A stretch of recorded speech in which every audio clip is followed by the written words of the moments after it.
નમસ્કાર ગુજરાત, આજના વિડીયોમાં આપણે વાત કરીશું તો ગરમીનો નવો રાઉન્ડ, તો 1 તારીખથી થશે મોટા ફેરફારો, સાથે જ દેવા માફી અંગે જાહેરાત, પેટ્રોલ ડીઝલ બંધ, તો 1 લાખ રૂપિયાની નોકરી, સાથે જ 8,500 રૂપિયાની સહાય અને ખેડૂતોને મળશે 8,000નો હપ્તો. સાથે જ આજના સૌથી મોટા ખેડૂત સમાચાર જાણીશું આજના આ વિડીયોની અંદર. તો મિત્રો, દરેક માહિતી, દરેક સમાચાર જણાવું તે પહેલા તમને જણાવી દઈએ કે ચેનલને સબસ્ક્રાઇબ કરી દેજો, જેથી કરીને દરરોજના સમાચાર તમને દરરોજ મળી જાય. તો વિડીયોને અંત સુધી જોતા રહેજો. તો મિત્રો, આજના પ્રથમ સમાચાર વિશે વાત કરીએ તો ગરમીનો નવો રાઉન્ડ શરૂ થશે, ગુજરાતીઓ સાવધાન. મિત્રો, હવામાન વિભાગે ગઈકાલે જ આગાહી કરી હતી કે 3 દિવસ સૌરાષ્ટ્રના કેટલાક જિલ્લાઓમાં હીટ વેવ જોવા મળશે, જેમાં મિત્રો ભાવનગર, પોરબંદર અને કેન્દ્ર શાસિત પ્રદેશ દીવમાં હીટ વેવની શક્યતા હવામાન ખાતા દ્વારા વ્યક્ત કરવામાં આવી હતી. આ ઉપરાંત મિત્રો, અમદાવાદ સહિતના આસપાસના ભાગોમાં પણ તાપમાનનો પારો 40 ડિગ્રીને પાર આજે પહોંચ્યો છે. આજે મિત્રો એવી માન્યતા હોય છે કે બપોરના 12 થી 4 વાગ્યા દરમિયાન તાપમાન ટોચ ઉપર હોય છે, પરંતુ હવે મિત્રો બપોરના 3 થી સાંજના 6 વાગ્યા દરમિયાન પણ તાપમાન વધારે જોવા મળશે. હાલ તો મિત્રો દિવસે આકરો તાપમાન જોવા જ મળ્યું છે અને રાત્રિના સમયે પણ મિત્રો અત્યારે ઉકળાટ થતા લોકો ત્રાહિમામ પોકારી ચૂક્યા છે. એટલે કે મિત્રો, ઉનાળાની શરૂઆતમાં માત્ર દિવસે અને ખાસ કરીને બપોરે 12 થી 3 જ વધારે તાપમાન રહેતું હતું, પરંતુ હવે મિત્રો 24 કલાક વધારે તાપમાન રહેવા લાગ્યું છે અને રાત્રે પણ મિત્રો ઉકળાટને કારણે લોકો જે છે તે મિત્રો અત્યારે ગરમીને કારણે ત્રાહિમામ પોકારી રહ્યા છે. ત્યારબાદ મિત્રો વાત કરી લઈએ તો 1 તારીખથી થતા ફેરફારો વિશે જાણી લેજો. મિત્રો, દર મહિનાની 1 તારીખે ગેસ સિલિન્ડરના ભાવમાં બદલાવ જોવા મળે છે, બદલાવ કરવામાં આવે છે. તે જ પ્રમાણે મિત્રો 1 મેના રોજ નવા ગેસ સિલિન્ડરના ભાવ જાહેર થશે. મિત્રો, તમને જણાવી દઈએ કે આ મહિનાની અંદર લોકસભાની ચૂંટણીનું મતદાન છે, તેથી કરીને મિત્રો સરકાર બની શકે કે ભાવની અંદર ઘટાડો કરી શકે છે. મિત્રો, અત્યારે બાટલાના ભાવ, ગેસ સિલિન્ડરના ભાવ ગુજરાતમાં લગભગ 820 રૂપિયા આસપાસ ચાલી રહ્યા છે અને મિત્રો ઉજ્જવલા યોજનાના લાભાર્થીને મિત્રો 800 વાળો ગેસ સિલિન્ડર 500 રૂપિયાની આસપાસ અત્યારે મળી રહ્યો છે. મિત્રો, બની શકે કે ભાવ જે છે તે મિત્રો વધારવામાં ના આવે અને આનો આ જ ભાવ મિત્રો 1 તારીખે જોવા મળી શકે છે. સાથે જ મિત્રો વાત કરીએ તો મે મહિનાની અંદર 12 દિવસ બેંકો બંધ રહેવાની છે, જેથી મિત્રો જો તમારે બેંકલક્ષી કોઈ પણ કાર્ય હોય તો મિત્રો તમારે આ રજા યાદી જોઈને જજુ આરબીઆઈ દ્વારા જે રજા યાદી બહાર પડી છે તે જોઈને જ તમારે બેંક પર જવું, જેથી કરીને મિત્રો જે છે તે તમારે ખોટો બેંક પર ધક્કો ના થાય. ત્યારબાદ મિત્રો જોઈએ તો મે મહિનામાં 7 તારીખે લોકસભાના ચૂંટણીના 3જા તબક્કાનું મતદાન થવાનું છે. તેમાં મિત્રો 3જા તબક્કાની અંદર ગુજરાતનો પણ વારો છે. તો મિત્રો, લોકસભા ચૂંટણીની દરેક ગુજરાતીઓને ચૂંટણીમાં મતદાન કરવા માટે જાહેર રજા આપવામાં આવી છે. તો દરેક ગુજરાતી ભાઈઓ જાહેર રજાનો લાભ લેજો અને મતદાન કરવા જરૂર જજો. સાથે જ મિત્રો વાત કરીએ તો આંબાલાલ પટેલે આ મે મહિનાની અંદર વાવાઝોડાની આગાહી પણ વ્યક્ત કરી છે. એટલે કે મિત્રો આંબાલાલે એમ કહ્યું છે કે આ મે મહિનાની અંદર ગુજરાતમાં એક વાવાઝોડું આવી શકે છે, તો ખેડૂતો માટે મિત્રો આ એક ચિંતાનો વિષય બનશે. વધુમાં મિત્રો વાત કરીએ તો 1 તારીખથી વાત કરીએ તો આવકવેરા વિભાગની માર્ગદર્શિકા અનુસાર જો તમે નિર્ધારિત સમયની અંદર તમારું પાન કાર્ડ બનાવી લો તો સારું રહેશે, કારણ કે મિત્રો વિભાગ દ્વારા પાન કાર્ડને આધાર કાર્ડ સાથે લિંક કરવાની છેલ્લી તારીખ 31 મે 2024 રાખવામાં આવી છે. જો મિત્રો તમે 31 મે સુધી આ કામ કરાવી લો, નહીતર તમને મુશ્કેલી પડી શકે છે. ખાસ મિત્રો, જો તમારું પાન કાર્ડ આધાર કાર્ડ સાથે લિંક ના હોય તો મિત્રો સૌપ્રથમ મિત્રો કહેવામાં આવી રહ્યું છે કે તમને સરકારી યોજનાઓનો લાભ બંધ થઈ જશે. એટલે કે મિત્રો સરકાર જે પણ સરકારી યોજના ચલાવે છે અને તેની સહાય તમને મળી રહી છે, તે પછી પીએમ કિસાન યોજના હોય, માનધન યોજના હોય કે કોઈ પણ યોજના હોય, તે મિત્રો યોજનાનો લાભ તમને અટકી શકે છે. સાથે જ મિત્રો જો તમે પાન કાર્ડને આધાર કાર્ડ સાથે લિંક નથી કરતા તો તમારા બેંક લક્ષી કેટલાક કાર્યો પણ અટકી શકે છે. તો મિત્રો વહેલી તકે પતાવી લેજો. 31 મે છેલ્લી તારીખ જાહેર કરવામાં આવી છે. ત્યારબાદના સમાચાર વિશે મિત્રો વાત કરી લઈએ તો ખેડૂતોનું દેવું માફ કેમ નથી થતું, આવો જાણીએ. મિત્રો, રાહુલ ગાંધીએ પાટણમાં કોંગ્રેસના નેતા રાહુલ ગાંધીએ ચૂંટણીની રેલીને લઈને મિત્રો સભાને સંબોધી હતી. ત્યાં મિત્રો તેમણે ખેડૂતોનું દેવું કેમ માફ નથી કરવામાં આવતું તેમને લઈને કેટલીક વાતચીત કરી હતી, જેમાં મિત્રો તેમણે જણાવ્યું કે 22 લોકોની પ્રધાનમંત્રી મોદી સાથે એવી દોસ્તી છે. આ 20 થી 22 લોકોએ હિન્દુસ્તાનના રૂપિયાને કંટ્રોલ કરે છે તેવું પણ મિત્રો પીએમની ઈચ્છા છે, તેવું રાહુલ ગાંધીએ મિત્રો આરોપ લગાવ્યો છે. સાથે જ મિત્રો 22 લોકોની સંપત્તિ 70 કરોડ ભારતીયો જેટલી છે તેવું પણ મિત્રો કહેવામાં આવ્યું છે. એટલે કે મિત્રો વાત કરીએ તો રાહુલ ગાંધી એવું કહેવા માંગે છે કે 22 લોકો દેશના એવા છે મોટા ઉદ્યોગપતિઓ કે જેના મિત્રો લોન માફી સરકાર કરી આપે છે અને આ 22 લોકોની જેટલી સંપત્તિ છે તે મિત્રો આપણા બીજા બાકીના મધ્યમ વર્ગના અથવા તો ગરીબ વર્ગના 70 કરોડ ભારતીયો જેટલી છે. તો મિત્રો અહીં રાહુલ ગાંધીનું એવું કહેવું છે કે મોદી સરકાર જે છે તે આ 22 લોકો જેવો ઉદ્યોગપતિઓ છે તેમની લોન માફ કરી શકે છે, પરંતુ ગરીબોની નહીં. સાથે જ મિત્રો આની આની પહેલા પણ મિત્રો રાહુલ ગાંધીએ બીજે સભાને સંબોધન કરતા એવું જણાવ્યું હતું કે જો તેની સરકાર કોંગ્રેસની સરકાર સત્તામાં આવે છે તો રાહુલ ગાંધી દરેક ગરીબોની લોન માફ કરી બતાવશે. ત્યારબાદના મહત્વના સમાચાર વિશે મિત્રો વાત કરી લઈએ તો પેટ્રોલ ડીઝલ બંધ થઈ જશે. મિત્રો કેન્દ્રીય મંત્રી નીતિનભાઈ ગડકરીએ જણાવ્યું છે કે ટૂંક જ સમયમાં પેટ્રોલ અને ડીઝલથી ચાલતા વાહનો પર પ્રતિબંધ લાગશે. મિત્રો પેટ્રોલ ડીઝલના સ્થાને હવે ગ્રીન હાઇડ્રોજનથી ચાલતા વાહનો લાવવામાં આવશે અને જે પાણીમાંથી બનાવવામાં આવશે, સાથે જ પાણીમાંથી ઓક્સિજન અને હાઇડ્રોજનને પાણીમાંથી અલગ કરીને ગ્રીન હાઇડ્રોજન તૈયાર કરવામાં આવશે. ચૂંટણી પછી મિત્રો કાર ઉત્પાદક કંપનીઓ સાથે વાત કર્યા બાદ હાઇડ્રોજનથી ચાલતી કારને બજારમાં લાવવાની તૈયારીઓ તેજ કરવામાં આવશે. આવું મિત્રો નીતિન ગડકરી દ્વારા કહેવામાં આવ્યું છે, જેઓ મિત્રો આપણા કેન્દ્રીય મંત્રી છે.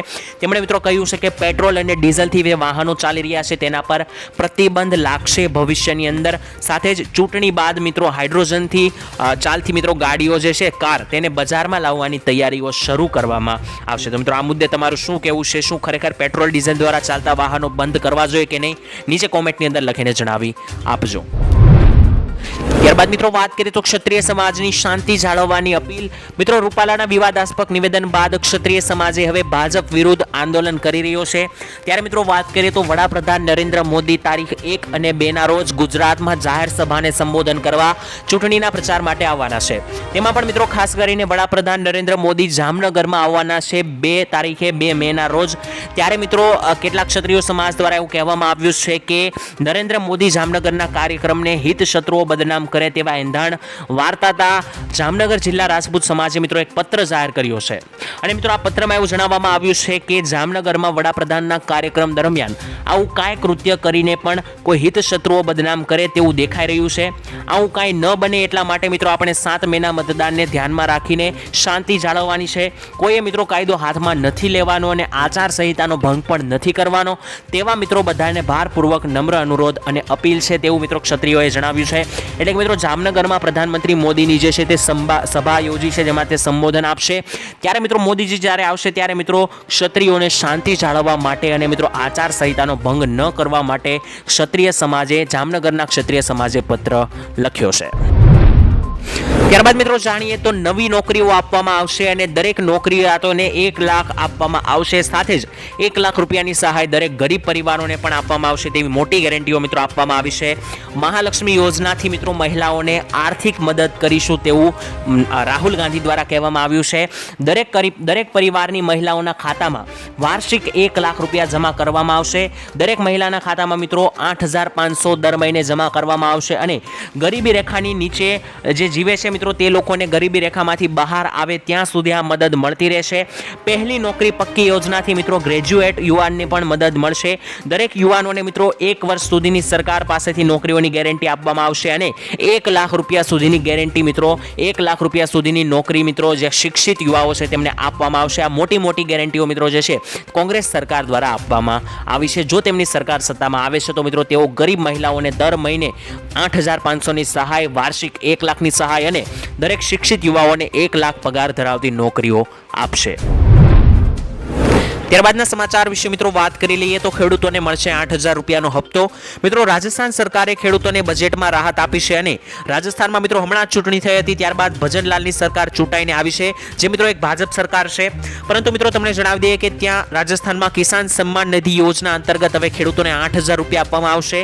6,000 રૂપિયાને બદલે મિત્રો 8,000 રૂપિયા વાર્ષિક આવક ખેડૂતોને આપવામાં આવશે. રાજસ્થાનમાં કિસાન સન્માન નિધિ યોજનાની રકમ વધારવાની કેન્દ્ર સરકારની કોઈ યોજના નથી, પરંતુ રાજ્ય સરકાર વધારાના 2,000 રૂપિયા ભોગવે તેવી શક્યતા છે. તો મિત્રો તમને જણાવી દઈએ રાજસ્થાનમાં પણ ભાજપની સરકાર છે અને ગુજરાતમાં પણ ભાજપની જ સરકાર છે. તો રાજસ્થાનના ખેડૂતોને 8,000નો હપ્તો આપવામાં આવે છે અને ગુજરાતના ખેડૂતોને માત્ર ને માત્ર 6,000નો હપ્તો આપવામાં આવે છે વાર્ષિક. તો ગુજરાતના ખેડૂતોને પણ 8,000ના હપ્તા આપવા જોઈએ કે નહીં? તમને શું લાગી રહ્યું છે નીચે કોમેન્ટમાં જણાવી આપજો. તો આંબાલાલની વાવાઝોડાને લઈને એક નવી આગાહી. મિત્રો આંબાલાલની આગાહી મુજબ જોઈએ તો મે મહિનામાં દેશ પર વાવાઝોડાનો ખતરો અત્યારે ટોળાઈ રહ્યો છે. બંગાળની ખાડીમાંથી થઈને મિત્રો અત્યારે મોટી હલચલ જોવા મળી છે અને મિત્રો એવા એંધાણ દેખાઈ રહ્યા છે કે ચક્રવાતી તુફાન બની શકે છે. આગામી મિત્રો 10 થી લઈને 12 મે આસપાસ બંગાળની ખાડીમાં વાવાઝોડું આવવાની પૂરેપૂરી શક્યતા અત્યારે દેખાઈ રહી છે. આંબાલાલ પટેલે મિત્રો ગુજરાતમાં ચોમાસાની શરૂઆતને લઈને જણાવ્યું છે કે રાજ્યમાં 15 જૂનથી લઈને 17 જૂનની આસપાસ નૈઋત્યનું ચોમાસું બેસી જશે અને મિત્રો અંદમાન નિકોબારમાં 17 થી લઈને 24 મે વચ્ચે ચોમાસું બેસી જશે અને મિત્રો અંદમાનમાં ચોમાસું બેસ્યા બાદ 20 થી 25 દિવસની બાદ જ મિત્રો ગુજરાતની અંદર અને ભારતની અંદર ચોમાસું જોવા મળતું હોય છે. તો મિત્રો તમને જણાવી દઈએ કે ચોમાસું જે છે તે આવનારી 15 નહીં અને એની આગલી 15 એટલે કે 15 જૂન આસપાસ બેસી જાય ગુજરાતમાં તેવા એંધાણ દેખાઈ રહ્યા છે. અને અંબાલાલે મિત્રો એક વાવાઝોડાનો ખતરો પણ જણાવ્યો છે કે આવનારા મહિનાની 10 અથવા 12 તારીખની વચ્ચે આપણને બંગાળની ખાડીની અંદર એક ચક્રવાત જોવા મળી શકે છે. ત્યારબાદ મિત્રો વાત કરીએ તો નરેન્દ્ર મોદીની મોટી ગેરંટીઓ. મિત્રો નરેન્દ્ર મોદી આવનારી લોકસભાની ચૂંટણીને લઈને લોકસભાની ચૂંટણી જે આવનારી છે તેમના વિશે મિત્રો તેમણે એક જાહેર સભાને સંબોધતા જણાવ્યું હતું કે હું ચૂંટણીમાં સતત કહેતો આવ્યો છું કે અમે લોકો માટે સારું કર્યું છે, 4 કરોડ ગરીબો માટે ઘર બનાવ્યા છે અને હું ઘણા લોકોને કહું છું જ્યારે તમે આ ચૂંટણી પ્રચારમાં જાઓ તો પહેલા મહેરબાની કરીને એવા લોકોની યાદી મોકલીને મને મદદ કરો જેના ઘર મેં બનાવ્યા નથી. મારો ત્રીજો કાર્યકાળ શરૂ થતાની સાથે જ હું આ કામને આગળ વધારવા માંગુ છું તેવું મિત્રો નરેન્દ્ર મોદીએ કહ્યું. એટલે કે મિત્રો મોદીજીનું એવું કહેવું છે કે તેમણે 4 કરોડ લોકોને ઘર આપ્યા છે, ગરીબ પરિવારોને, અને હજુ મિત્રો જો તે ત્રીજી વખત જીતે છે તો આવનારા સમયમાં પણ વધારે ગરીબોને ઘર આપવાનો તેનો સંકલ્પ છે. સાથે જ મિત્રો વડાપ્રધાન નરેન્દ્ર મોદીએ ત્રીજો કાર્યકાળ મેળવવાનો વિશ્વાસ ધરાવતા કહ્યું કે મિત્રો ભવિષ્ય માટે તેમનું વિઝન જે છે તે મિત્રો ખૂબ જ સ્પષ્ટ છે. હું વધુ 3 કરોડ ઘર નવા બનાવવા માંગુ છું તેવું મોદીજીએ કહ્યું. અને હવે આયુષ્માન ભારત યોજના એ વિશ્વની સૌથી મોટી આરોગ્ય વીમા યોજના ગણવામાં આવે છે, કારણ કે ઘણા બધા વૃદ્ધોને મફતમાં સારવાર મળી છે. જેઓ મિત્રો પોતે મોટી મોંઘી સારવાર જે છે તે મિત્રો પહોંચી વળે નહીં તેવા લોકોને પણ મિત્રો આયુષ્માન ભારત અંતર્ગત સારી અને મફત સારવાર મળી રહી છે. આ દરેક મિત્રો વાક્યો જે છે તે નરેન્દ્ર મોદીએ જાહેર સભાને સંબોધતા કહ્યું. અને મિત્રો નરેન્દ્ર મોદીએ એવું પણ કહ્યું કે મને વિશ્વાસ છે કે આવનારી ત્રીજી કાર્યકાળની અંદર ફરી એકવાર મોદી સરકાર બનશે. ત્યારબાદના મહત્વના સમાચાર વિશે મિત્રો વાત કરીએ તો ગુજરાતના ખેડૂતોને હવે 24 કલાક વીજળી નહીં મળી શકે. મિત્રો ચૂંટણી સમયે 24 કલાક વીજળી આપવાના વાયદા કરનારી ગુજરાત સરકારે હવે મિત્રો પોતાના હાથ ફેરવી નાખ્યા છે. વિધાનસભામાં મિત્રો ખુદ સરકારે જ કબૂલાત કરી હતી કે ગુજરાતના ખેડૂતોને 15 કલાક વીજળી આપીશું. અને મિત્રો હવે મિત્રો ફરી એકવાર તેમણે એવું કહ્યું છે કે ગુજરાતના ખેડૂતોને 15 કલાક વીજળી આપવાનું કોઈ આયોજન અત્યારે નથી. આ જ કારણે મિત્રો ખેડૂતોએ હજુ પણ ખેતી માટે વીજ ધાંધરિયાનો સામનો કરવો પડી રહ્યો છે, કારણ કે મિત્રો ખેડૂતોને રાત્રે વીજળી આપવામાં આવે છે તો ખેડૂતોએ રાત્રે ખેતરમાં જઈને કામ કરવું પડે છે. ખેડૂતો મિત્રો છેલ્લા ઘણા સમયથી એવી માંગણી કરી રહ્યા છે કે તેમને દિવસે પણ વીજળી આપવામાં આવે, પરંતુ મિત્રો સરકારે એવું કહી દીધું કે અત્યારે હાલ મિત્રો સરકાર 24 કલાક વીજળી આપવા અંગે કોઈ પણ વિચારણા નથી કરી રહી. અને મિત્રો રાજ્યના ખેડૂતોને હાલમાં 8 કલાકથી વધુ અત્યારે વીજળી નથી મળતી. કરીએ તો અમિત શાહનું મોટું નિવેદન. મિત્રો અમિત શાહ ચૂંટણી પ્રચાર માટે ગુજરાતના ધોરાજી જામકંડોરણા ખાતે આવ્યા હતા, વડોદરા ખાતે પણ આવ્યા હતા. ત્યાં મિત્રો તેમણે એક જાહેર સભાને સંબોધતા કહ્યું કે દેશને આતંકવાદ અને નક્સલવાદ અને ગરીબીમાંથી મુક્તિ આપવી હોય તેમજ દેશના અર્થતંત્રને દુનિયાના ત્રીજા ક્રમે પહોંચાડવું હોય તો વડાપ્રધાન નરેન્દ્રભાઈ મોદીજીને ત્રીજી વાર વડાપ્રધાન બનાવી દેજો, કારણ કે છેલ્લા 10 વર્ષમાં નરેન્દ્રભાઈ મોદીના શાસનમાં સમગ્ર ભારત દેશનું નામ આજે દુનિયામાં ગુંજતું થયું છે. એટલે કે મિત્રો અમિત શાહનું એવું કહેવું છે કે દેશને ગરીબીમાંથી બહાર લાવવો હોય, સાથે જ દેશને આતંકવાદમાંથી બચાવવો હોય તો નરેન્દ્ર મોદીને વોટ આપજો અને ત્રીજી વાર મોદીજીની સરકાર બનાવજો, કારણ કે આ મોદી રાજની અંદર દેશભરની અંદર દુનિયાભરની અંદર મિત્રો ભારત દેશનું નામ ગુંજતું થયું છે. તો મિત્રો અમિત શાહની આ વાતથી તમે કેટલા ટકા સહેમત છો કોમેન્ટની અંદર લખીને જણાવી આપજો. ત્યારબાદના સમાચાર વિશે મિત્રો વાત કરીએ તો હવે કેસર કેરી સસ્તા ભાવે માર્કેટમાં ઉતરશે. મિત્રો કેસર કેરીના શરૂઆતમાં ઊંચા ભાવ હતા, પરંતુ અત્યારે થોડા ઘટ્યા છે. એપીએમસી માર્કેટ યાર્ડમાં મિત્રો મળેલી માહિતી મુજબ 10 કિલો કેસર કેરીના ભાવ અત્યારે 1000 થી 1400 રૂપિયા માર્કેટમાં બોલાઈ રહ્યા છે. અત્યારે મિત્રો બજારમાં કેરીની આવક ઓછી છે, પરંતુ મે મહિનાના પહેલા અઠવાડિયાથી જ બજારમાં ઢગલે ઢગલા કેસર કેરી આવકની શરૂ થઈ જશે.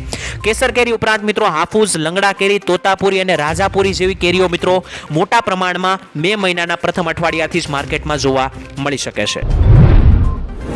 ત્યારબાદના સમાચાર વિશે મિત્રો વાત કરીએ તો રાહુલ ગાંધીએ આપ્યું રૂપાલા જેવું જ એક ભડકાઉ નિવેદન. મિત્રો રાજકોટથી ભાજપના ઉમેદવાર અને કેન્દ્રીય મંત્રી રૂપાલાના રાજ રજવાડાઓ પર નિવેદનનો વિવાદ હજુ સુધી બંધ નથી થયો. ત્યાં જ મિત્રો બીજો એક વિવાદ બની ગયો છે. રાહુલ ગાંધીએ મિત્રો રાજા રજવાડાઓ પર વિવાદિત ટિપ્પણી આપી છે.